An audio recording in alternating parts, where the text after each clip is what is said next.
저번에 이제 도수운동 세미나 때는 조금 간략하게 조금 소개 좀 드렸고, 오늘은 조금 자세하게 좀 설명을 좀 드릴 거거든요. 그래서 조금은, 저거 내가 배웠던 거랑 좀 다른 내용일 수도 있고, 여긴 또 이렇게 생각하고 있네? 라고 조금 넓게 생각해 주시면 좋을 것 같아요. 저건 저게 아니지 않나? 뭐 그렇게 생각하실 수도 있어요. 근데 그거는 뭐 각자의 관점이 다를 수 있는 거기 때문에 한번 조금씩 살펴보시면 도움이 되실 것 같습니다. 제 소개를 간단하게 먼저 소개를 간단하게 하면은, 저는 이제 용인대학교 나왔고요. 저는 이제 체육과 나와서 제가 배웠던 내용들, 이제 운동 생리학적인 부분하고, 물리치료에서 배웠던 이 생리학적인 부분하고, 제가 느끼기에는, 좀 뭔가 대치된다. 그러니까 근육과 근섬유, 기본적으로 얘기하면, 나는 1형 근육, 2형 근육으로 좀 배웠었던 것 같은데, 물리치료에서는 머슬 파이브라 그래서 이런 근섬유로 조금 구분하는 거 보니까 이런 부분에 조금은 디테일함이 좀 차이가 있을 수 있다 라고 저는 생각을 좀 했었거든요. 그래서 좀 물리치료로 가서 저는 이런 이론적인 배경들을 들었을 때 되게 와닿았던 부분이 많았어요. 왜냐면 이제 몸을 많이 움직여 보고 갔기 때문에 이런 이론이 이런 게 있었어 라고 하는 것들이 저는 많아서, 물론 제가 지금 소개한 내용이 보바스의 전부가 아니에요. 일부, 극소수, 빙산의 일각처럼 극소수긴 한데, 이런 부분을 근거 있게 이제 좀 환자들 아니면 회원들한테 적용했을 때 도움이 좀 되겠다 싶은 것들만 좀 넣어서 좀 소개해 드리는 거니까 좀 참고해 주시면 좋을 것 같고요. 제가 교육 때 항상 먼저 말씀을 드리는 것 중에 하나가 이론과 법칙이다. 그러니까 치료사들마다의 철학이 있잖아요. 신경계 물리치료 하시는 분들은 신경계 관점으로 치료하실 거고, 뭐 정형계 쪽에서는 뭐 마사지라든지 관절 테크닉으로 많이 쓰실 거고, 또 운동 쪽에서는 운동 강화, 머슬 강화, 마사지, 컨디셔닝으로 쓰실 거고, 어떤 분은 또 림프 마사지를 해서 림프 순환을 해서 좋게 하시는 분도 있고, 뭐 카이로프락틱 해가지고 척수의 흐름이 좋아져서 하는 본인들의 관점이 있죠. 그래서 서로 저건 아니야 라고 하기는 조금은 치료 효과 부분에서 다를 수는 있는 거죠. 그래서 좀 이론과 법칙, 내가 알고 있던 이론과 좀 대치될 수는 있다. 그래서 실증성이 희박한 관념적인 조직된 논리인 거죠. 그러니까 변화될 수 있는 거죠. 예를 들어 레시피로 따지면 나는 김치찌개를 된장을 넣어서 끓여. 근데 어떤 사람은 또 참치 액젓을 넣고 끓여. 너는 참치 액젓을 넣었으니까 아니야가 아니라 그렇게 할 수도 있구나. 그런 관점으로 보는 게 저는 이론이라고 생각을 합니다. 특히 그 중에 하나가 근육의 기능. 이거는 법칙 아니야? 근데 우리가 일반적으로 볼 때 기시 정지를 나누고, 정지에서 기시로 가는 방향을 흔히 기능으로 보고 있죠. 근데 또 바뀌었죠. OKC, CKC가 나오면서보다 기시가 정지로 가는 방향도 있다. 그래서 요근 같은 경우는 이제 외전 외회전으로 많이 알고 있잖아요. 굴곡의 외전 외회전. 근데 뭐 장골근의 기능하고 요근의 기능이 같을 수가 없죠. 하나는 요추에 붙어 있고 하나는 장골에 붙어 있다 보니까 안쪽으로 가는 방향과 바깥으로 가는 방향으로 보기도 하고, 또 서브스케플라 같은 경우도 우리는 흔히 내외전으로만 알고 있지만 스케플라가 견갑골 안쪽에 붙잖아요. 그 안쪽을 당기는 작용도 서브스케플라의 작용으로 볼 수도 있겠죠. 그러니까 전인의 기능에서 닫힌 사슬로의 기능을 할 수도 있겠죠. 그런 관점들이 조금 다양하게 나와야 되는데, 우리가 해부학 그 근육학의 기능적인 관점으로 보면 너무 컨트롤 C, 컨트롤 V 갖다 붙인 게 굉장히 많다. 새롭게 이론이 나온 것보다는 여기서 봤던 A라는 책에서 봤던 기능과 B라고 봤던 책의 기능이 별 다를 게 없더라. 그래서 저는 봤을 때 이건 너무 컨트롤 C, 컨트롤 V 같다 라는 생각을 좀 했었거든요. 그래서 이런 기능의 다양성을 좀 볼 필요가 있다. 또 초반에 말씀드렸던 근육과 근섬유의 차이도 크다. 1형 근육과 2형 근육으로 나누는 게 아니라 머슬 파이버로 생각을 해야 되는데, 대퇴 사두근은 2형 근육이야. 그럼 마라톤은 1형 근육인데 1형 근육 운동이라고 하는 유산소 운동인데, 그럼 얘는 2형 근육이니까 얘는 안 쓰는 게 맞나? 그렇죠? 또 속근육, 겉근육 나누기도 하고, 로컬 머슬, 글로벌 머슬로 나누기도 하죠. 그래서 머슬로 볼 거냐, 머슬 파이버로 볼 거냐의 차이도 분명히 많다. 또 관절의 작용. 저번에는 제가 이제 외전 이런 걸로 봤는데, 고관절로 봤을 때 우리는 그 굴곡이라 그러죠. 내려오는 거를 신전으로 보는 경우도 굉장히 많죠. 근데 우리가 요거는 신전이 확실하죠. 요거는 굴곡이고, 그럼 요거는 내리다 만 거는 이거는 굴곡이냐 신전이냐에 대한 논란은 있을 수 있죠. 그럼 이 사람이 만약에 이만큼 못 가. 그럼 이 사람은 신전의 문제인 거예요? 굴곡에서의 회복의 문제인 거예요? 라고 봤을 때는 논란의 여지는 있을 수 있다. 그래서 관절의 작용은 말 그대로 뼈만 봐요. 뼈만. 뼈가 올라가면 외전, 내려가면 내전으로 보지만 여기서 근육을 붙이면 근육이 짧아진 근육이 있고 늘어나는 기랑근의 패턴이 있죠. 그러면 짧아져 있는 근육 기준으로 이거는 외전이야. 여기까지도 외전이야. 여기까지 왔더니 얘가 늘어났네? 내전근이 짧아졌네? 그럼 내전이야. 이거는 확실하죠. 그렇죠. 근데 중간에 멈췄을 때의 작용을 생각해보면 조금은 애매한 부분이 있다. 또 신장성 수축과 기랑근의 이완, 주동근의 수축, 기랑근의 이완, 구심성 수축, 신장 수축 똑같은 개념이잖아요. 근데 다른 개념이 좀 다르죠. 이완과 수축이라는 개념 자체에 벌써 반대반이기 때문에 이거 차이는 뭐지? 생각을 안 해볼 수도 있지만 생각해보면 의심해 볼 필요가 있다. 그러면 신장성 수축은 무거운 걸 들면 신장 수축이 되고 무거운 게 없으면 이완이 되나? 그런 고민도 생각해 볼 필요가 있다. 그 뒤에 제가 소개할 거지만 이거는 유산소성과 무산소성의 차이로 저희는 구분을 하고 실제 무산소로 했을 때 신장성 수축에 둘 다 힘이 들어간 패턴이 생길 수가 있다라는 관점을 좀 소개해 드릴 거고요. 또 우리는 흔히 말해서 근교육계에서 허리 아파요. 그럼 뭐라 그러죠? 허리 강화하세요. 무릎 아파요. 그럼 무릎을 강화하세요. 그럼 강화의 개념 우리 긴장으로 보잖아요. 그럼 요 관점으로 보면 신장성 수축도 긴장, 구심성 수축도 긴장, 등척성 수축도 긴장. 그러면 긴장을 하면 어느 형태든 긴장을 하면 오케이인가 돼버려요. 그죠? 강화 개념으로 보면. 근데 재활은 회복의 개념이기 때문에 기능을 회복해야 된다. 그럼 과연 기능이란 뭐냐? 근육의 기능이란 뭐냐? 근육의 기능이 수축과 이완이라는 움직임을 기준으로 볼 거냐? 아니면 말 그대로 긴장, 강화, 긴장성으로 볼 거냐의 차이를 좀 구분할 필요가 있다. 또 근막경선도 근막에 대해 부정하신 분 생각보다 많아요. 그럼 그분들 자유예요. 뭐 있다 없다는 뭐 어쩔 수 없어. 근데 그분들이 부정하건 긍정하건 근막은 존재한다. 우리가 해부학 그 생리학 때도 배우긴 하죠. 외피막, 내피막 정도는 배우지만 이런 근막경선에서 주장하는 근육의 연결성에 맞는 근막의 패턴은 뭐 믿는 사람도 있고 안 믿는 사람도 있고. 근데 저는 이제 경락을 중의학을 공부했다 보니까 근막경선이 경락의 이 12경락하고의 배치된 부분이 굉장히 많다. 그럼 얘는 역사가 깊죠. 몇천 년 역사야. 이거 쓴 사람이 톰 마이어. 외국 저서가 과연 자기가 창조했느냐? 아니면 이 근막경선에 대한 경락의 12경락에 본떠서 착안해서 만들었냐는 알 수는 없지만 저는 둘 다 알고 있는 사람 입장에서는 참고했네. 하지만 100% 똑같진 않기 때문에 뭔가 착안을 해서 아이디어를 내서 이 사람의 관점으로 풀어서 소개했을 수도 있겠나라고 저는 풀었거든요. 그러면 이 사람이 생각한 패턴 말고 더 많은 패턴도 있을 수도 있겠죠. 그렇죠? 그래서 그런 관점들을 소개할 겁니다. 그래서 이론은 뭐다? 길 수도 있고 아닐 수도 있고. 케바케. 이 사람한테는 카이로프락틱을 했는데 좋아졌어. 근데 모든 허리 아픈 사람한테 카이로 한다고 다 좋아지지는 않죠. 저희 테크닉도 마찬가지입니다. 저희 테크닉 제가 교육하고 있지만 저희는 완벽합니다 라고 할 수는 없습니다. 예를 들어 편타증, 교통사고 나서 뼈가 진짜 틀어진 경우는 카이로프락틱이 훨씬 더 효과적일 수는 있어요. 근데 교통사고 나더라도 근육이 놀란 정도야.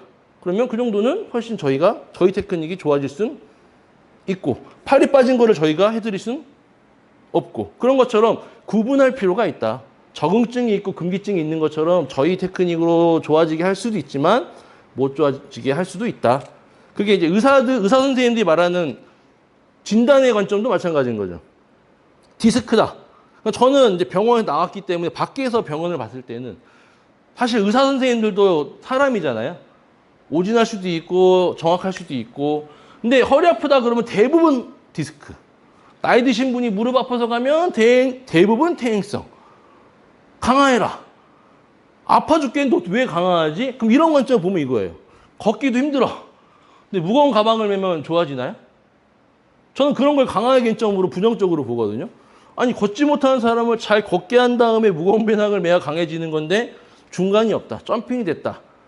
그런 거를 저희는 재활의 관점을 강화가 아닌 기능 회복의 관점으로 보고 있다라는 그 관점으로 생각해 주시면 되고요. 법칙은 변하지 않는 거죠. 부착지. 대흉근의 부착지, 이두근구의 바깥쪽, 광배근 이두근구의 안쪽. 부착지는 크게 변화되진 않아요. 근데 뭐가 간혹가다 변화된다? 개수. 뼈대 개수는 저도 몰랐는데 제가 요추가 6개더라고요. 엑셀 찍어봤는데. 그래서 간혹 6개인 사람은 있어요. 그렇죠? 근데 뭐 요추의 형태가 다르다든지 그럼 원숭이로 구분될 수 있겠죠. 그렇죠? 그 개수나 형태는 거의 비슷하다. 변화가 없다. 또 인체의 구조. 그렇죠? 두개골이 있고 물론 형태가 좀 모양이 좀 다를 수는 있지만 그런 기준점은 다 ASIS가 없는 사람이 없고 또 PS가 없는 사람이 없잖아요. 그 기준점은 다 똑같다. 요즘은 뭐 이렇게 뭐 성전하시는 분도 있지만 남녀의 구조, 태어날 때 구조는 똑같은 걸 법칙으로 한다. 그래서 제가 이걸 설명드리는 건 뭐냐면 이 기능도 바꿔 생각할 수 있기 때문에 전 어느 순간 책 안 믿어. 그냥 부착지에서 부착지로 이동만 내가 판단해서 임상에 적용할 거야. 그래야 내가 막히지 않아 라는 생각을 어느 순간 하게 됐어요. 책을 보고 있는 거, 책을 외우고 임상에 적용하니까 서브스캐플라는 내외전인데? 그럼 내외전이 되는데 서브스캐 문제가 있어. 그럼 뭐지? 라는 부딪히는 게 저는 굉장히 많았거든요. 그래서 안 믿어.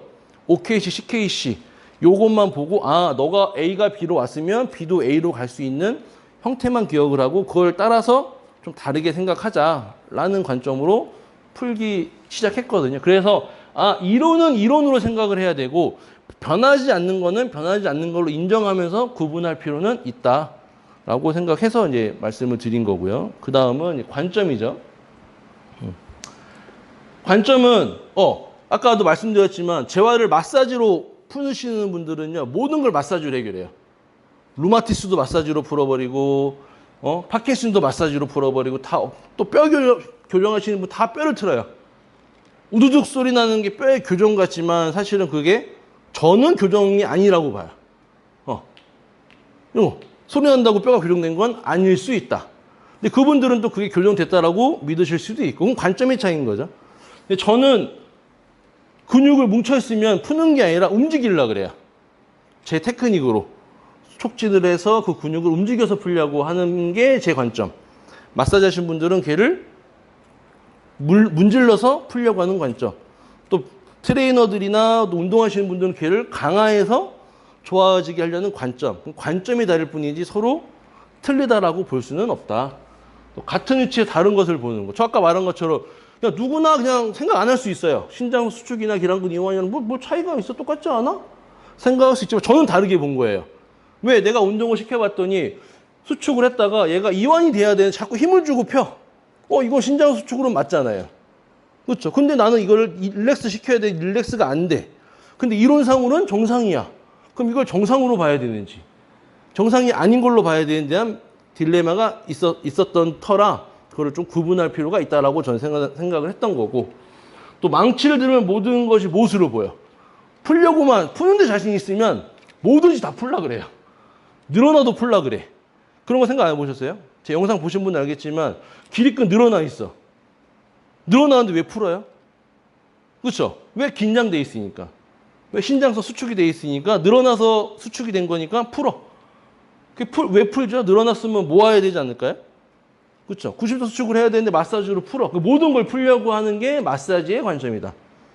저는 이제 근육의 근절 길이로 보잖아요. 근절이 많아지면 이완이고 작아지면 이제 수축이 되는 거니까 근절이 늘어났으면 모아야지 왜 얘를 풀지? 라는 관점에서 제 영상 보시면 요장늑근이나 기립근 오히려 늘어난 거를 밀어서 모아주는 패턴이 있다. 그게 이제 관점의 차이로 해석한다. 그래서 모두가 비슷한 생각을 하는 건 아무도 생각하지 않는다. 다 마사지 풀어. 누구나 생각할 수 있죠. 물리치료서만 풀 수 있는 거 아니죠. 법적으로는 그렇게 돼 있을 수 있지만, 그렇죠. 우리 엄마가 풀어줄 수도 있고, 내 아들이 밟아줘서 풀어줄 수도 있고, 그렇죠. 트레이너 선생님이 해주기도 하고, 마사지사가 해주기도 하고.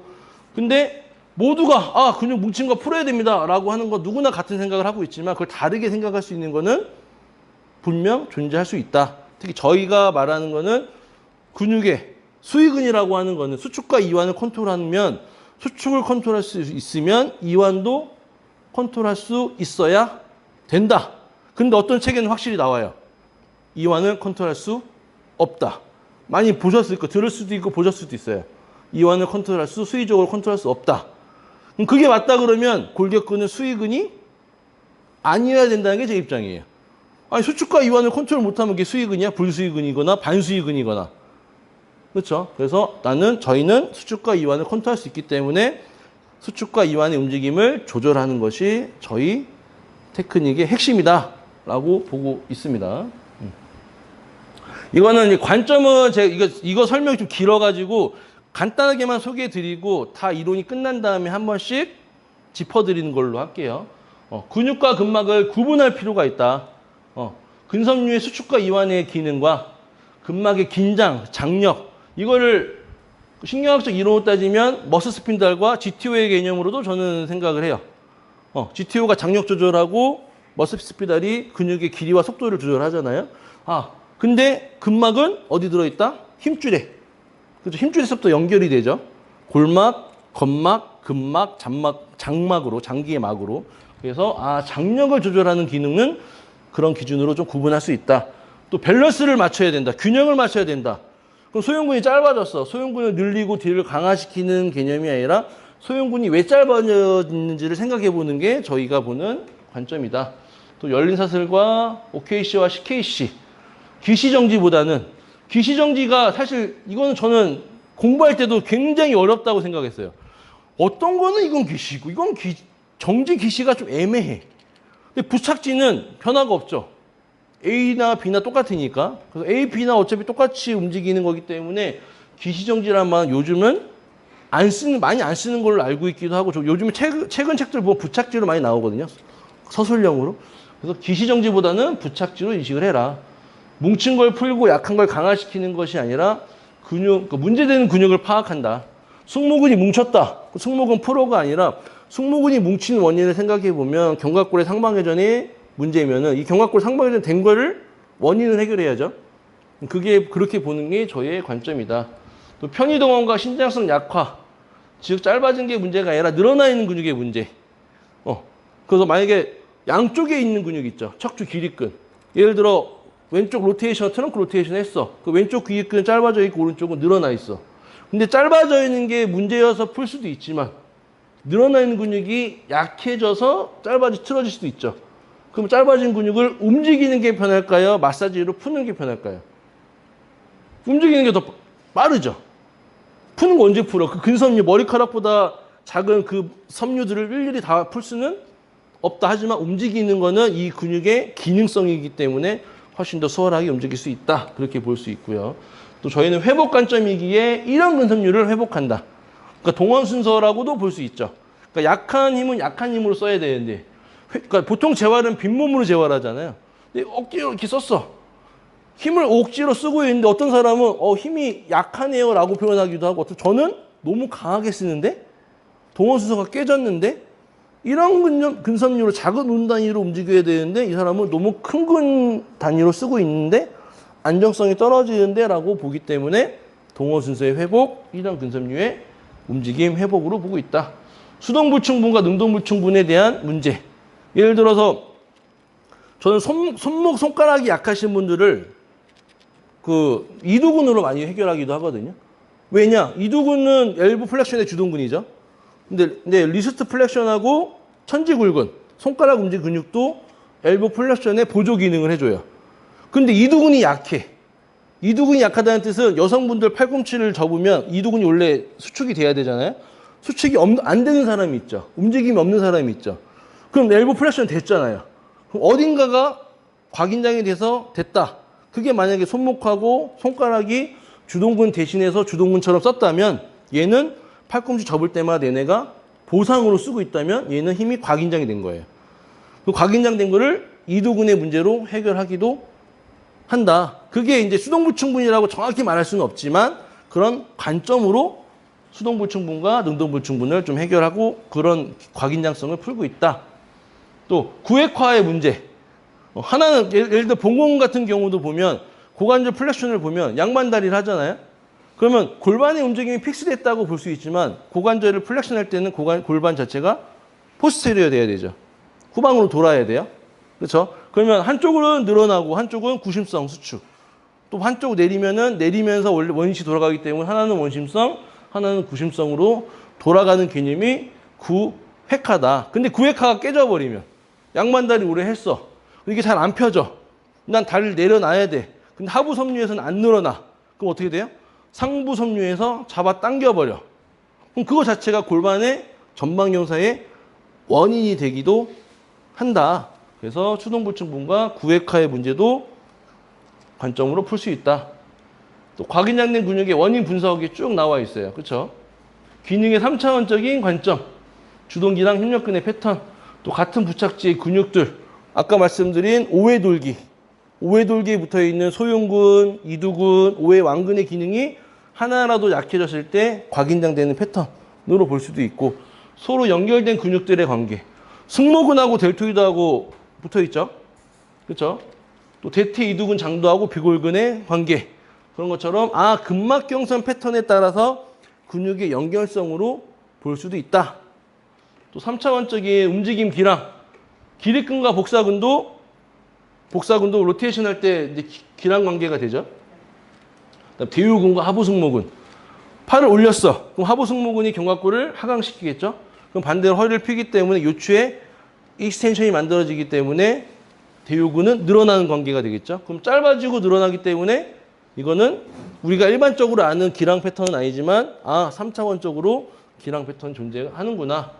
또 짝힘, 승모근, 대흉근, 수평 내전, 수평 외전하는 그런 근육들은 물론 그 움직이는 섬유도 있지만 델토이드 이런 것처럼 미들처럼 있지만 전방 섬유와 후방 섬유가 같이 써지면서 오는 짝힘에 대한 패턴에서도 움직임이 있다.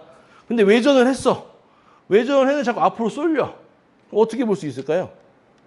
얘가 짧아지고 늘어났잖아요. 늘어나는 게 기능을 못하니까 앞으로 과긴장이 된 거야. 근데 얘를 풀어. 그럼 효과가 없을 수도 있죠. 근데 만약에 뒤에 있는 근육을 움직여서 기능을 좀 가동성 만들어주고 회복시켜줬더니 다시 일자로 올라와.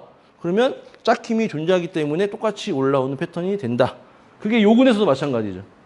우리가 흔히 알고 있는 외전 외전이 맞으면 우리는 이렇게 걷는 게 정상이야. 그렇죠? 그렇죠? 근데 우리 이렇게 정상으로 보지 않잖아요. 일자로 드는 걸 정상으로 보잖아요. 그러면 요근의 인터널 로테이션과 그 일리아쿠스의 장골근의 익스터널 로테이션이 합쳐졌을 때 짝힘에 의해서 우리는 수직으로 올라가. 근데 어떤 사람이 자꾸 안짱다리가 너무 걱정돼. TFL이 너무 항상 긴장이 돼. 이런 사람이 문제를 어떻게 해결한다? 익스터널의 움직임을 확보하면 짝힘에 의해서 수직으로 올라가는 방향을 잡아줄 수 있다. 그런 관점이 짝힘에 대한 문제로 볼 수 있죠.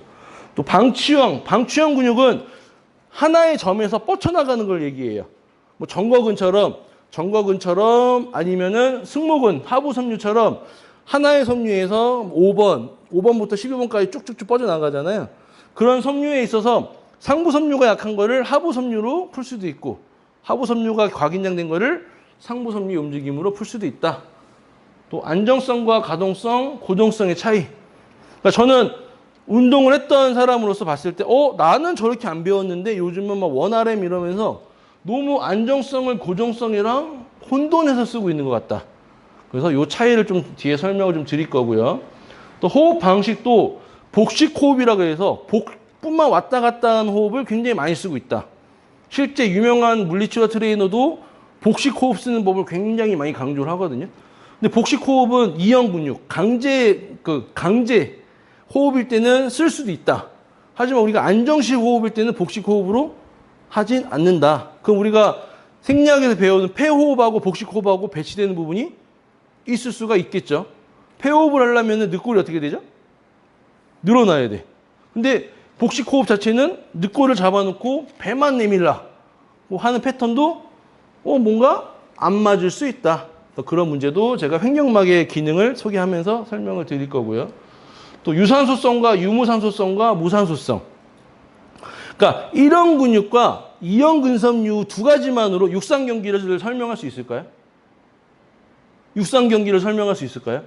하나만 따지면 100m는 2형입니다. 마라톤은 1형입니다. 그럼 그럼 1000m는? 10,000m는? 구분으로 하기가 쉽지는 않죠. 근데 타입이잖아, 타입. 우리가 아파트 할 때 A 타입, B 타입.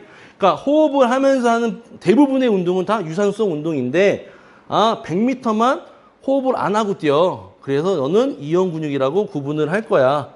그래서 이거를 이형 근섬유와 이형 금섬유만 설명하기는 조금 쉽진 않아요. 근데 동호 순서로는 너무 작은 운동 단위부터 큰 운동 단위로 설명할 수 있기 때문에 여기가 100개가 될 수도 있고 1000개가 될 수 있기 때문에 설명할 수는 있다. 그래서 너무 1형과 2형에 너무 매달리지는 않았으면 좋겠다.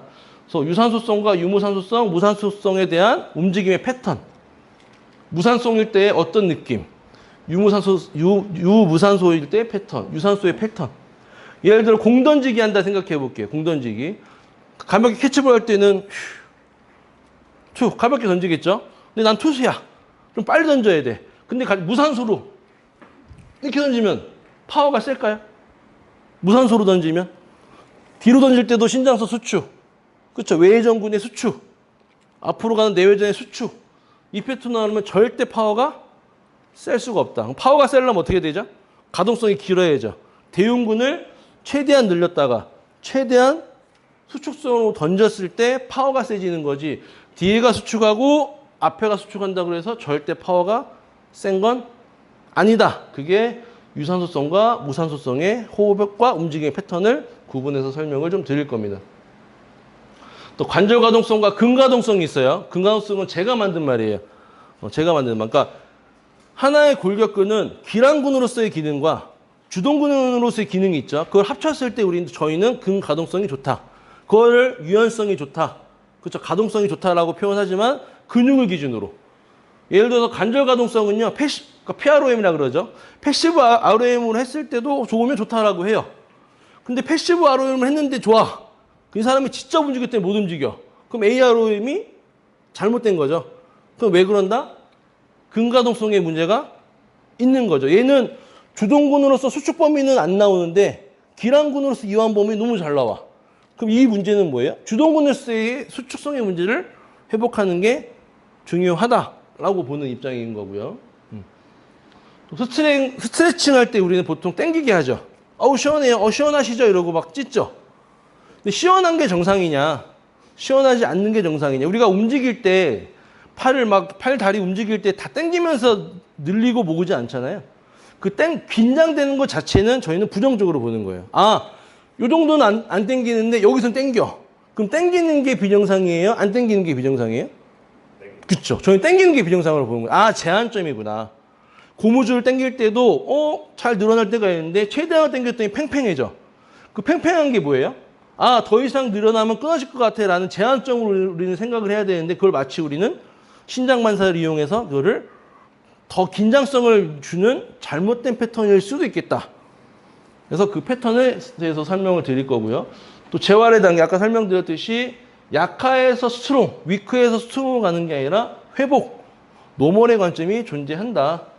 또 촉진도 저는 제가 이제 하기 때문에 잘 몰랐는데 저희가 센터를 운영하면서 이제 임산부 무슨 그 교육 프로그램이 있어가지고 갔는데 그분이 이제 제 요근을 확 만지는데 너무 세게 팍 들어오는 거예요. 그래서 이 사람 하수구나. 환불해달라. 그래서 환불한 적 있어요. 저는 임산부 때 잘 몰랐으니까 교육을 받고 그 프로그램 이용하려고 그랬는데 촉진이 들어오자마자 확 들어가. 하수구나. 저도 이 업계에 오래 있었지만 이 만지는 것마도 사실은 알죠. 고객들도 마사지 받으러 가지만 마사지 못하더라도 본인들이 마사지 받는 데는 일가견이 있어. 손만 봐도 이 사람은 고수인지 하수인지 중수인지 대부분 안다 그래요. 촉진을 너무 세게 들어가면 이 사람은 벌써 내 복압을 이 사람이 올려버려. 이 사람이 세게 하는데 내가 힘 빼고 있을 수가 없죠. 그렇죠. 그래서 촉진은 고무망치처럼 앞은 부드럽지만 압은 들어가게끔 하는 게 중요하다. 또 운동은 풀가동성. 풀가동성이라 그러면 이거랑 같은 개념이에요. 근가동성의 개념. 대흉근으로 따지면 이런 말도 많이 해요. 여기서만 해도 된다. 수축만 따지면 그럴 수 있죠. 근데 기랑근으로 가는 이유는 뭐예요? 우리가 등 운동할 때 대흉근의 이완성이 필요한데 이완성을 안 쓰고 수축성만 강조하면 막상 등 운동할 때도 이만큼밖에 안 당겨요. 실제 유튜버들, 헬스 유튜버들 보면 등 운동할 때 요만큼밖에 안 당긴 경우 굉장히 많아요. 뒤로 안 가. 그럼 만약에 팔이 요만큼 갔으면 이거는 플렉션이에요? 이스텐션이에요? 숄더 플렉션인 거죠. 이스텐션이 아닌 거죠. 그럼 한글말로 풀면 이거는 어깨 올림이죠. 이건 어깨 펴이죠. 신전이 펴이잖아요. 그럼 펴까지 와야 되는데 펴이 아니라 굴곡에서 긴장됐죠. 와, 과긴장됐죠. 긴장됐으니까 운동이다. 그런 관점이 저는 잘못됐다. 하지만 그 바디빌딩의 관점으로 시합을 나가서 그 이쁜 몸매를 만드는 건 오케이, 니네 관점 인정. 리스펙 하겠어. 하지만 재활의 관점으로서는 기능으로서는 꽝이야. 그렇게 재활시키지 마라고 하는 게 제가 주장하고 싶은 내용인 거고요. 또 신장성 수축과 이완의 차이 아까 제가 설명 있었죠. 요거는 이제 추가로 설명드리고 그래서 다 나갔을 때 이런 관점이 되게 중요하구나. 그래서 요약을 한 거거든요. 한마디로 제가 중요하다고 생각하는 것도 요약한 거기 때문에 임상하시면서 바쁘실 때는 요 관점만으로도 충분히 보실 수 있다. 그러니까 레시피를 공개해드린 거예요. 제 레시피를. 임상근육학이라고 제가 이름을 지은 이유가요. 우리가 흔히 기능해부학이라고 보통 불러요. 체육과 쪽에서는. 그래서 이제 물리치료 쪽에서는 그러니까 전체 해부학을 많이 배우죠. 해부학 안에 근육학이 있는 거죠. 근육을 배우는 거죠. 그래서 해부학이라고 하면은 사실 다 배워야 되죠. 이 장기에 다 배워야 돼. 생리학이라 그러면 이 장기의 기능까지 다 배워야 돼. 그런 거는 너무 전문적이진 않다. 나는 근육만 알려주기 때문에 근육학이라고 하지만 또 임상을 붙인 거는 흔히 알고 있는 그 이론에서 조금은 한 단계 업이라고 할 수도 있고 약간 다른 관점으로 보기 때문에 임상이란 걸 붙여서 기초적인 건 아니다. 하지만 임상에서는 이런 관점을 가지고 근육을 풀 수 있어야 된다라고 보고 있고요. 또 근육의 우리가 아까 설명대로 똑같아요. 정지에서 기시로 가는 방향만 생각하다가 기시에서 정지로 가는 방향도 나왔어. 또 임상에서는 책에 나온 내용보다 더 많은 걸 알아야 돼. 아까처럼 서브스캐플라처럼 옆으로 뺐을 때 스캐플라가 외전되는 거를 서브스캐플라의 기능으로도 볼 수도 있는데 그 기능을 안 보면 서브스캐플라의 문제를 해결하기가 쉽지 않을 수 있다. 또 이론에서 학교에서 배울 때는 근막의 기능을 잘 안 배워요. 그렇죠? 근막은 그냥 밖에서 배우는 개념으로 보면 근막의 기능은 근육의 기능하고 좀 구분해야 된다. 또 근육이 약하면 강화시키고 푸는 개념은 재활의 관점하고는 조금은 안 맞다라고 저는 생각하고 있고 또 근육도 재활의 대상이죠. 근육을 강화시킨다고 하는 건 재활이 없는 거잖아요. 스트롱, 그렇죠? 피트니스, 엑사이즈, 트레이닝의 관점으로만 보는 게 아니라 근육도 재활의 대상이에요. 왜 관절을 할 때 왜 근육을 강화시키죠? 관절 움직이는 건 근육이야. 내가 운전을 못해. 그 운전 연습을 시키는 걸 누구 시키는 거예요? 사람을 운전 연습 시키는 거죠. 그럼 관절을 움직이는 게 잘 못해. 그럼 근육을 재교육을 시키잖아요. 결국엔. 근데 근육은 강화하래. 좀 말이 안 맞다. 또 기존에 나온 이론만 가지고 임상에 풀려고 하면 사실 막히는 게 굉장히 많습니다. 굉장히. 왜? 기초적인 것만, 확실한 것들만 알려주기 때문에 학교에서는 그 이론만 가지고 임상에 풀려고 하면 조금은 부딪히기 때문에 조금 많은 관점으로 생각해 보실 필요가 있다. 그래서 신경학적 이론과 기존 이론을 다른 관점으로 푸는 거를 조금은 생각하시면 이해가 좀 되실 거다. 그래서 이론은 세월에 따라 언제든지 변할 수 있습니다. 저희가 신경학적 이론을 보면 뒤에 연도를 좀 적어놨거든요. 막 2001년도에 나온 이론도 있고, 1960년대에 나온 이론도 있고. 그러니까 우리가 배웠던 생리학은요, 책 봐보잖아요. 그럼 초판이 막 40 몇 년도, 60 몇 년도 그래요. 그게 변화가 있을까요? 제가 처음에 배웠던 2000년도라고 하면 선생님이 처음 배웠던 건 아마 2020년, 10 몇 년도. 그럼 그 전에는 제가 배웠던 이전의 선배님도 아마 같은 생리학으로 계속 배웠을 거예요. 지금은 제가 수능 볼 때 수능에 그 정석이 있었거든요. 근데 지금은 또 정석 잘 안 쓴다 그러더라고요. 그게 바뀌어야 돼요. 변화가 돼야 돼. 근데 이 의학은 엄청 보수적이어서 그런지 이 변화가 없고 새로 나온 이론을 첨가를 안 해줘. 그러니까 새로 나온 이론을 내가 배워야 돼. 밖에 나와서. 그게 임상학적인 관점이라고 이제 풀어보는 거죠. 그래서 이론의 임상을 맞추려고만 하지 말아라. 그렇죠? 임상에 따라 이론을 변화해서 생각할 필요 있다. 라고 제가 주장하고 싶은 내용입니다. 근육은 인체의 가장 큰 단일기관으로 40%를 차지하고 있죠. 그러니까 근육을 통증의 주체로 좀 안 보는 경우가 많아요. 통증의 주체로. 통증, 의사들이 보는 관점. 통증이 있다, 허리 아프다, 그러면 뭐라 그러죠? 디스크 때문에 그렇다. 그렇죠? 디스크 때문에 그렇다. 아니면 협착 때문에 그렇다. 근육 얘기는 해요, 안 해요? 잘 안 하죠. 하긴 하죠. 강화시키란 말. 근육 얘기 잘 안 해요. 그럼 디스크가 왜 디스크가 왜 생기는지 봐야죠. 디스크가 감기도 아니고 어느 날 갑자기 콜로 감기 걸리는 것도 아닌데 디스크가 왜 걸렸는지는 생각 안 하고 현대의학적인 단점은 그거죠. 현재 상태를 보호하고 해결하는 문제. 허리 아파, 허리 안 아프게 해줄게. 주사 맞으면 끝. 근데 주사 맞았다고 근육의 밸런스가 좋아지지는 않는다. 근육의 기능이 좋아지지는 않는다. 그러니까 통증은 감소시킬 수 있지만 근육의 기능 회복하고는 조금은 거리가 있다. 그렇게 볼 수 있고요. 인간의 모든 움직임은 근조직의 수축과 이완이 전제가 돼야 되죠. 그러니까 수축과 이완에 의해서 관절이 움직이는 건데 수축에 의존하지, 그러니까 근육의 기능의 문제가 아니라 다 신경이. 그래, 근육 너는 신경이 지배를 받아. 신경이 잘못돼서 근육을 못 쓰는 거야. 라는 관점으로 푸는 게 일반 의학적인 패턴이다. 그래서 근육과 근막의 과긴장은 통증이 될 수 있죠. 근막 통증 증후군 많잖아요. 족저근막염, 극상건염. 이거 뭐예요? 근막 통증인 거예요. 근데 그게 왜 여기에만 있어야 되죠? 흉뇨근막이 안 좋아서 허리가 아플 수도 있는 거고, 또 어깨 관절이 밸런스가 틀어져서 어깨 관절이 아플 수 있는 거고, 목이 아플 수도 있는 거고. 두통이 왜 생기는 거죠? 실제 브레인이 아프면 구토 증상이 나오고 어지러움이 느끼고 메스꺼움 느끼고, 그러면 빨리 병원 가요. 응급실 가야죠. 근데 두통이 생기잖아요. 술 먹고 다음날 머리 아플 수 있고. 그 두통은 뭐다? 근육의 밸런스에 의해서 두개골 자체가 틀어질 수도 있다. 그런 문제는 뭐다? 근육이, 근막이 긴장된 원인이라고 보는 관점이 이제 마이올리지라고 하는 그 근육학적인 관점에서 보는 내용인 거죠. 또 해부학적 의미의 중요성도 이제 나온 것처럼 안 움직이면 굳어버리죠. 우리가 물리치료에서 이제 정형외과 가서 캐스트를 해요. 팔이 아파서, 팔이 부러져서. 그 2주만 안 움직여도 팔이 굳어버리죠. 그렇죠? 이건 뼈가 굳은 걸까요? 근육이 굳은 걸까요? 뼈가 굳었다고 표현하시는 분도 많죠. 왜? 굳어 있으니까. 근데 뼈가 굳으면 관절의 구축이 일어난 거예요. 관절의 구축을 어떻게 해결해? 해결할 수가 없죠. 그럼 퇴행성 관절염도 해결할 수 있다고 봐야지. 퇴행성 관절염이 돼서 뼈가 변화가 생기잖아요. 그럼 그것도 해결할 수 있어야지. 근데 이거는 구축이 된 거를 그러니까 근육이 굳었기 때문에 근육의 움직임을 확보함으로써 충분히 개선할 수 있는 내용인 거죠.